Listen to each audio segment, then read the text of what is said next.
প্রিয় দর্শক, যারা এই ভিডিওটি এখন দেখছেন তারা তাদের বিশেষ অবগতির জন্য জানানো যাচ্ছে যে এখন গ্রামের মধ্যে ছোটখাটো বিষয় নিয়ে, আপনার বিশ্বাস করবেন না, ছোটখাটো একেবারে ছোটখাটো বিষয় নিয়ে এখন প্রচুর গ্যাঞ্জাম লেগে যায়।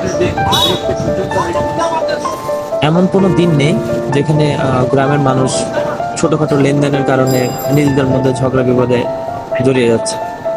আসলে এই ঝগড়া বিবাদে জড়িয়ে যাওয়ার মূল কারণ হচ্ছে আমাদের নৈতিক শিক্ষার অভাব। কেননা এই নৈতিক শিক্ষার অভাবের কারণে সবকিছুতেই মানুষ স্যাক্রিফাইস করতে চায় না।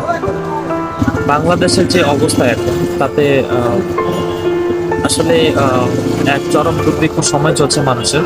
কারণ হচ্ছে যে দ্রব্য মূল্যে ঊর্ধ্বগতি, সঠিক শাসন ব্যবস্থা না থাকা, সব মিলে মানুষ এক কঠিন সময় পার করছেন এখন। অবশ্যই ইনশাল্লাহ এক সময় আল্লাহ দিলে সবকিছু ঠিক হয়ে যাবে, কিন্তু এই সময়টুকুতে মানুষকে আসলে ধৈর্য ধারণ করা উচিত, মহান আল্লাহ তাআলার উপর গভীরভাবে বিশ্বাস করা উচিত। প্রবলেম হয়েছে, প্রবলেমের কোনো একটা সলিউশন অবশ্যই উনি করে দিবেন।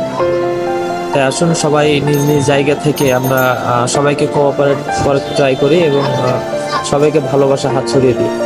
ধন্যবাদ সবাইকে ভিডিওটি দেখার জন্য।